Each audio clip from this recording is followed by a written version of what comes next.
보이지 아니하고 홀로 하나이신 하나님께 존귀와 영광이 영원 무궁하도록 있을지어다. 아멘.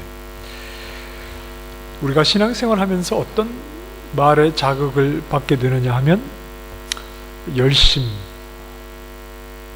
열심이라는 말이 우리를 자극할 때가 많습니다. 네가 열심히 해서 더 많은 것을 얻어라. 네가 열심히 해서 하나님께 더 많이 영광을 돌려라. 열심히 기도해서 남들이 받지 못한 기도 응답도 받고, 또 열심히 봉사해서 하나님께 영광도 더 많이 돌려드리고, 열심히 열매를 맺어서 좋은 나무인 것을 좀 증명해라. 그 열매로 나무를 안다고 할 때 자칫 잘못하면 열매가 부각이 되는 경우가 있습니다. 어떻게 보면 사실 열매는 강조될 필요도 없는 것이다, 이런 생각도 우리가 좀 해야 합니다. 열심히 해서 열매를 맺는 것이,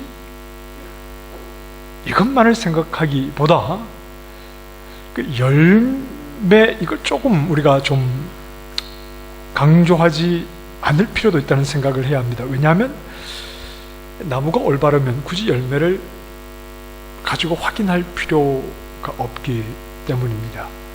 자꾸 우리가 열매 쪽으로 가면 열심을 얘기를 해야 하고, 그렇게 열매로 이어지는 것이 아니라 우리가 나무라는 사실이 더 많이 강조되어야 하는 겁니다. 호주에 온 지 1년도 안 되는 아이에게 너 영어 시험 왜 100점 못 맞았어? 그래서 회초리를 들어서 아이를 때리는 건 비정상입니다. 1년도 안 되는데 100점 맞은 아이가 있으면 병원에 가셔야 됩니다. 아이들은 충분히 시간이 지나고 난 뒤에 충분히 영어를 잘할 수 있는 시간을 가지게 되면, 그렇다고 다 100점 맞는 것은 아니겠습니다만 그게 다른 결과가 나오게 되어 있습니다. 금방 온 아이에게 영어 시험지를 내밀어 봐야 다 틀린 답입니다. 그러나 충분한 시간을 가진 아이에게 영어 시험지를 내밀면 그 결과가 당연히 그게는 나오게 되는 겁니다. 열매만을 강조하게 되면 자칫 정죄로 나아가게 됩니다. 이런 식의 정죄는 과정은 중요하지 않습니다. 열매를 가지고 자꾸 이야기를 하면 과정은 하나도 중요하지 않고 그 열매 자체로 얘기해서 열매에 미달되는 경우에는 늘 정죄를 해야 합니다. 그 열매를 맺기 위해서 어떤 동기, 어떤 과정을 지나고 있는지, 이것은 무시되고 결과만을 가지고 따지게 될 가능성이 많습니다. 포도나무는 포도 열매를 맺습니다. 그런데 이건 비유로 하시는 말씀이지 어떤 기계적인 생산을 이야기하는 것이 아닙니다. 어떤 기계가 완제품을 찍어내듯이 포도나무가 포도 열매를 맺는다고 할 때 이건 그냥 기계적인 생산만을, 결과물만을 이야기하는 것이 아닙니다. 그 과정이 없이 열매가 있나요? 과정이 있다는 것 자체가 나무라는 말입니다. 그 과정 속에서, 과정을 지나면서 겪게 되는 여러 가지 그 고뇌, 이런 것들을 무시한 채 기계적으로 결과 완제품만을 요구하는 것으로서의 열매가 아니라는 말입니다. 뭐가 포도 열매입니까? 포도 열매는 다 하나같이 그 왕사탕만한, 그 거봉만한 그런 열매를 다 맺습니까? 그건 아니지 않습니까? 포도나무가 맺어야 할 열매라는 것이 어떤 완성된 결과물로서의 열매이기도 하겠지만 사실은 그 열매를 맺기까지의 모든 몸부림을 다 열매라고 말하는 겁니다. 몸부림을 쳐서라도 열매 맺기를 포기하지 않게 되는데, 왜냐하면 나무니까요. 나무니까 몸부림을 쳐서라도 열매 맺기를 포기하지 않는 겁니다.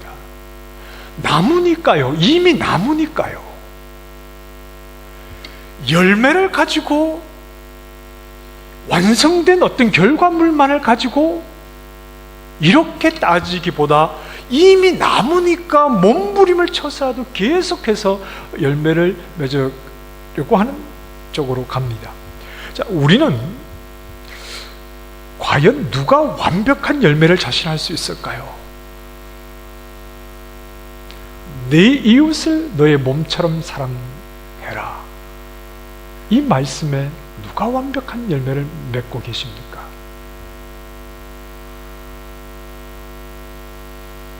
내 이웃을 내 몸처럼 사랑하라는 이 말씀에 완벽한 열매를 어떤 분이 맺고 계십니까? 어떤 분이 맺으셨습니까?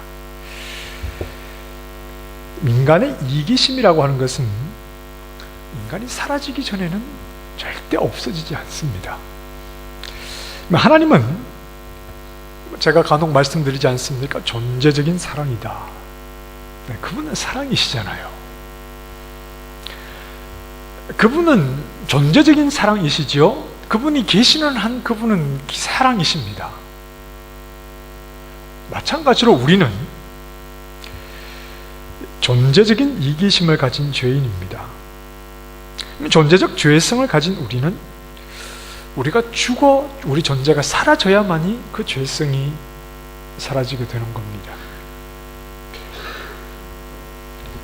그러나 이전에는 그렇지 않았는데, 이전에는 마치 수호천사라도 되는 양 연말이 되면 동사무소에 현금이 담긴 박스를 몰래 갖다 놓고 사람들을 돕고 나의 만족을 위해서 그렇게 했는데,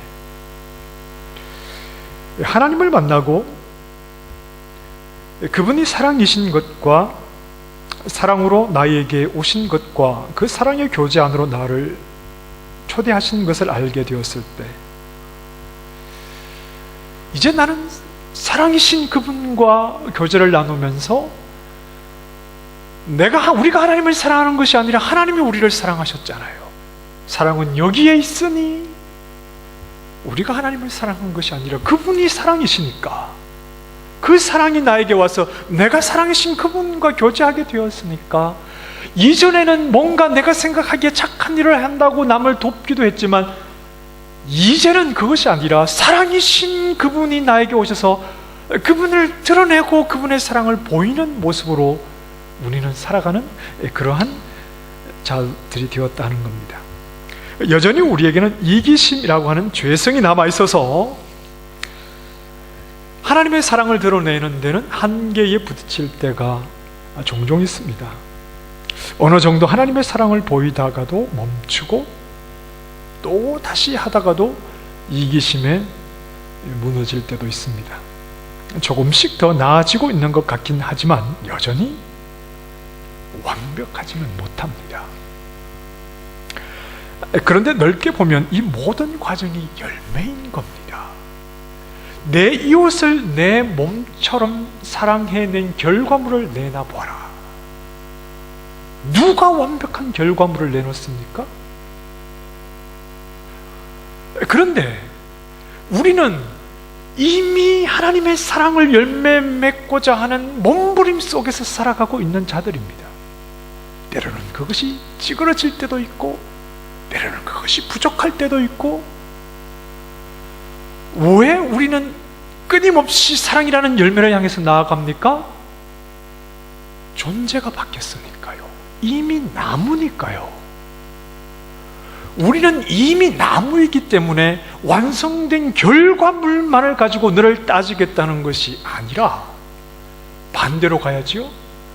이미 우리는 존재가 새로운 존재가 되었으니까 끊임없이 하나님의 사랑을 끊임없이 추구하는 자로 우리는 살아가고 있다. 그리고 그 몸부림 자체가 열매라는 말입니다. 완벽한 사랑을 생산해냈느냐? 1mg도 부족하지 않느냐? 이 문제만을 따지게 되면 우리는 정죄를 면치 못합니다. 그러나 이건 완벽의 결과물의 문제로만 볼 것이 아니라 감당해내는 능력의 문제로만 볼 것이 아니라 이미 내 마음은 하나님의 사랑을 알았고 그 사랑이 나를 새로운 존재로 만들어 버리셨고 이미 나는 새로운 존재로 살아가고 있다 하는 겁니다.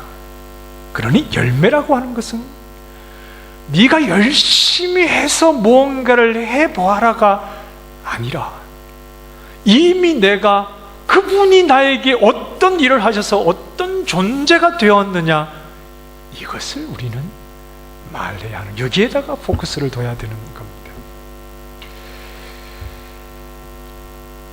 간혹 내 안에 있는 죄성에 걸려서 넘어질 때가 있지만 그래도 포기하지 않고 열매를 향해 나아가고 있다는, 중단되지 않는 내 평생의 몸부림 자체가 열매인 거지요. 그러니 열매는 존재라는 말이지 열심이고 능력이라는 말이 아닙니다. 열매는 하나님이 나를 어떤 존재가 되게 하셨나에 대한 반응인 것이지 내가 얼마나 열심을 내고 내 능력으로 무언가를 완제품을 만들어냈느냐 그런 말이 아닌 겁니다. 내가 무엇을 열심히 했느냐, 무엇을 얼마나 해냈느냐, 얼마나 열심히 해서 더 많은 것을 얻어냈느냐, 나의 열심과 나의 능력으로 나를 판단하고 평가할 것이 아니라 내가 누구냐, 내가 어떤 존재가 되었느냐, 여기에 우리는 더 관심을 가져야 합니다. 그 미묘한 차이를 알 수 있어야 합니다. 능력이 아니라 존재인 겁니다. 그것이 열매인 겁니다. 그 차이를 우리는 좀 생각을 해야 합니다. 나는 무엇을 해내는 능력을 가졌는가? 나는 이 문제보다 나는 어떤 자로 살아가고 있느냐? 나는 어떤 태도로 세상에 임하고 있느냐? 오늘도 내 앞에 찾아오는 일상을 나는 어떤 자세로 그것들을 임하고 있느냐? 이것으로 우리를 말해야 합니다. 하나님이 우리의 존재를 건드셨고 우리의 존재를 새롭게 하셨기 때문입니다. 흔히 우리가 하는 말로 비잉의 문제라 이렇게 말하는 거죠. 이미 나는 그리스도 안에서 새로운 비잉이 되었으니 비록 여전히 죄악된 본성에 걸려서 넘어질 때가 가끔씩 있다 하더라도 나는 새로운 비잉으로 살아가고 있는 겁니다. 그리스도 안에서 새로운 비잉으로 살아가는 것에서 나오는 것, 그것이 열매입니다. 그 새로운 나무, 그것에서 나오는 것이 열매가 되는 겁니다. 새로운 나무가 되었으니까 전혀 다른 차원의 열매를 맺어가고 있는 것이지요. 무엇을 해냈느냐의 차원이 아니라 어떤 존재이냐 차원이라는 말입니다. 자, 우리는 이런 말을 별로 좋아하지 않습니다. 우리가 무언가를 해서 하나님의 영광 받으시는 것이 아닙니다. 이렇게 말하면 이런 말을 별로 좋아하지 않습니다. 하나님은 그분이 하신 것으로만, 그분이 하신 일로 스스로 영광을 거두시는 분입니다. 이렇게 말하면 우리는 굉장히 좀 서운합니다. 우리는 내가 무언가를 해서 하나님께 영광을 돌린다는 생각을 늘 하고 있기 때문입니다.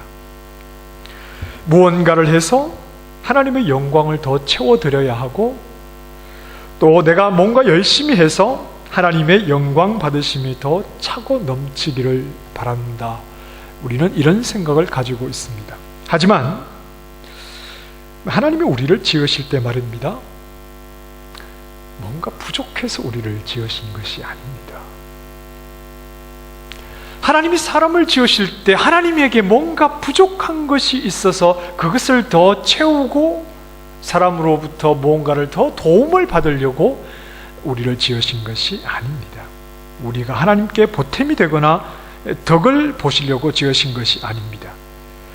우리를 지으시기 전부터 삼위이지만 한 분이신 그 하나님은 그 존재와 영광과 권능에 아무런 부족함이 없는 분이셨습니다. 넘치는 영광 중에 부족함이 없이, 지금도 부족함이 없으시고 앞으로도 부족함이 없으신 분입니다. 우리가 채워드려야 할 영광이 없고 우리가 보충해 드려야 할 그런 영광의 궁핍, 결핍이 없으신 그런 분입니다. 자, 오늘 본문에서 바울은 하나님을 고백합니다. 17절 말씀에서 영원하신 왕 곧 썩지 아니하고 보이지 아니하고 홀로 하나이신 하나님께 존귀와 영광이 영원 무궁하도록 있을지어다. 분석하자는 게 아닙니다. 영원이 뭐지? 썩지 않는다는 게 뭐지? 홀로 한 분이라는 게 뭐지? 내가 그것을 분석하고 내가 그것을 이해한 뒤에 내가 동의할 때 하나님이 영광이 돌아간다는 것이 아닙니다. 하나님은 영원하신 왕입니다. 영원이라는 말은 시간적인 말입니다만 이건 관계적인 말입니다. 왜냐하면 영생이라는 것이 하나님과 단절되었던 관계가, 하나님과의 관계가 회복된 자, 하나님과의 회복된 관계 안에서 살아가는 삶을 영생이라고 하거든요. 그래서 영생은 이미 이 땅에서도 시작이 된 것이지요.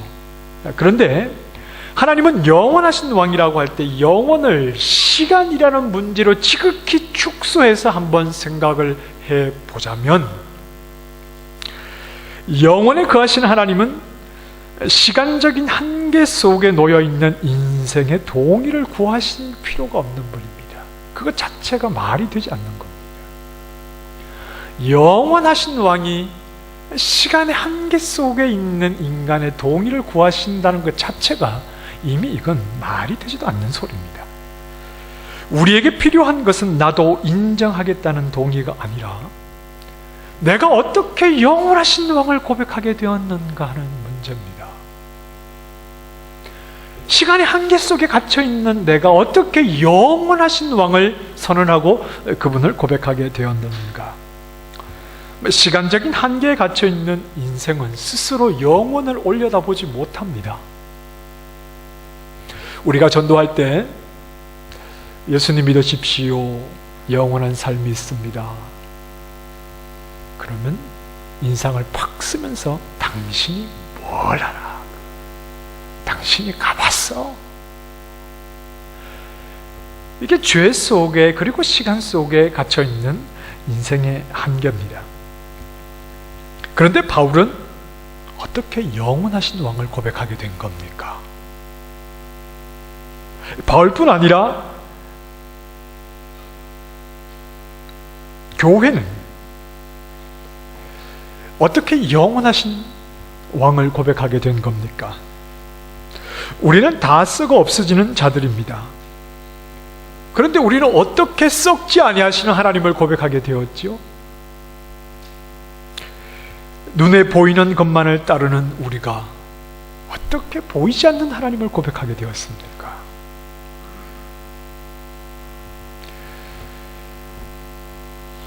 이건 우리가 만들어낸 것이 아닙니다. 우리가 분석하고 우리가 연구하고 우리가 노력하고 우리가 열심으로 무언가를 해서 이런 하나님을 고백하게 된 것이 아닙니다. 우리의 능력에서 나오는 것이 아닙니다. 이미 하나님을 인식한다는 것은 우리 한계를 뛰어넘는 하나님의 일입니다. 시간의 제한 속에 썩어지는, 보이지 않는 것을 의심할 수밖에 없는 우리가 영원하신 왕, 썩지 아니하시는 그분, 보이지 않는 그분을 인정한다는 것은, 이건 우리의 능력에서 나오는 고백이 아니라 하나님이 우리에게 일하셨기 때문에, 하나님이 우리를 새로운 존재로 만들어 두셨기 때문에, 절대 영혼을 올려다볼 수 없는 우리를 하나님이 다가오셔서 우리를 새로운 존재가 되게 해주셨기 때문에 우리가 이런 놀라운 고백을 할 수 있는 겁니다. 오늘 우리가 읽은, 오전에 보았던 요한일서 5장 20절에 말씀했던 것처럼 우리에게 지각을 주사 우리로 참된 자를 알게 하신 것, 우리에게 지각을 주사 참된 자를, 우리는 참된 분을 모르는 자들이, 몰랐던 자들입니다. 우리의 능력으로 그분을 알아낼 수 없는 자들입니다. 참된 자를 알게 하신, 우리에게 지각을 주신 분이 하나님. 이사야 선지자가 이런 말을 하지 않습니까? 이사야 25장에 보면 구원자 이스라엘의 하나님이여 진실로 주는 스스로 숨어 계시는 하나님이십니다. 숨어 계시는 하나님. 우리는 소풍 가서 보물 찾기도 잘 못하는데 스스로 숨어 계시는 하나님을 어떻게 찾아냅니까? 어떻게 그분을 인식하지요? 어떻게 그분을 고백합니까? 이건 우리의 능력으로 해내는 일이 아닙니다. 그런데 바울은 지금 그 하나님을 고백하고 있고, 그 고백에 교회가 참여하고 있고, 그 고백이 오늘 우리도 참여하고 있습니다. 그 하나님께 존귀와 영광이 영원 무궁하도록 있어야 함이 마땅함을 고백합니다. 바울이 하나님께 돌리는 영광은 무엇입니까? 바울이 그 하나님을 고백하면서 그 하나님께 돌리는 영광이 무엇입니까? 자신이 무엇을 해서 그것을 가지고 하나님의 영광을 말하는 것이 아닙니다. 자신의 능력으로 이루어낸 것을 가지고 그것 때문에 하나님이 더 영광 받으시라는 말이 아닙니다. 하나님이 하신 일 때문에 그렇습니다. 하나님이 스스로를 바울 자신에게 드러내시고 그 하나님을 바르게 고백하게 하신 그분의 일하심을 인정하는 차원에서 하나님께 영광입니다. 하나님께서 스스로를 드러내 주시는 은혜 때문에 바울은 그 하나님을 알게 된, 그 하나님을 인식하게 된, 그리고 그 하나님을 향하여 살아가게 된 새로운 존재가 된 겁니다. 뭘 열심히 해서 바울의 능력으로 내가 하나님을 발견해내었다, 내가 하는 것으로 하나님께 영광을 돌리겠다는 것이 아니라, 하나님 그분이 나에게 찾아오셔서 그분을 알게 하시고 그분을 향하여 살게 하시는 새로운 존재로 만들어 두셨으니까 그 하나님의 일하심이 바울을 통해서 하나님께 영광으로 고백이 되는 겁니다. 바울은 하나님을 제대로 알지 못해서 몸을 입고 오신 하나님과 그분을 따르는 자들을 향해 비방하던 자요, 그들을 향해 박해하던 자요, 그들에게 폭행하던 자였다, 그렇게 고백을 했지 않습니까? 하지만 예수 안에서 하나님을 바르게 알게 된 자신은 이제 내가 헌신자가 되었다, 내 목숨을 바쳐 많은 교회들을 개척했다, 내 몸을 던져 수많은 이방인들을 구원했다, 그래서 하나님이 나 때문에, 내 능력으로 이룬 일 때문에 하나님이 영광 받으신다, 이렇게 말하지 않고 나를 새로운 존재가 되게 하셨다, 하나님을 바르게 알게 하셨다, 하나님이 행하신 그 일 때문에 하나님에게 당연히 영광이 돌아갈 뿐입니다, 이렇게 고백을 하는 겁니다. 새로운 존재가 된 나의 모든 삶이 열매로 나타날 뿐입니다. 하나님, 그분에게 방향이 정해질 수 있고, 하나님 그분을 인식하고 하나님 그분을 위해서 살아갈 수 있는 건 하나님이 나에게 일하심으로 나를 새로운 존재로 만들어 두셨기 때문에 그 새로운 존재 자체가 열매인 거지요. 비록 우리가 완벽한 사랑을 만들어낼 수 없다 하더라도, 완전한 완제품의 열매를 생산낼 수 없다 하더라도, 하나님의 일하심으로 내 힘으로 내 능력으로 볼 수 없는 그분을 보고 그분을 향해 살아가는 삶을 살도록 하셨으니, 그분을 향해 살아가는 새로운 존재가 된 그 자체가 이미 열매다 하는 겁니다. 그러니 하나님을 인식하고 하나님을 향하여 살아가는 자가 하나님 모르는 자처럼 살아갈 수는 없는 겁니다. 우리가 믿음 생활하면서 실수할 때가 있지만, 부족해서 넘어질 때가 있지만, 그렇다고 해서 우리의 방향이 바뀌는 것도 아니고 우리의 존재 자체가 바뀌는 것도 아닙니다. 우리는 연약함을 그대로 고백하고 우리의 부족함을 그대로 인정하면서 이런 나에게 찾아오셔서 하나님 그분을 바라보고 사는 새로운 존재가 되게 해주신 그분의 은혜에 감사하고 그분의 은혜에 고백하면서 더욱 그분을 향해 나아가는 것, 이 모든 삶이 열매인 거지, 내가 실수하고 내가 부족해서 넘어져서 이만한 열매가 되어야 하는데 열매가 이렇게 되었다고 해서 너는 그리스도인 아니다, 이렇게 말하지 않는다 하는 겁니다. 내 능력으로 맺어낸 열매가 아니라 나의 존재 자체를 나무로 바꾸어 주셨으니 나의 삶, 하나님을 향해 몸부림치며 살아가는 모든 그 삶, 그 모든 과정, 그것이 다 하나님 앞에 열매인 겁니다. 내가 하는 일이 아니라 나를 위해서 일하신 하나님의 일이 마땅히 하나님께 영광으로 드러나기를 원합니다.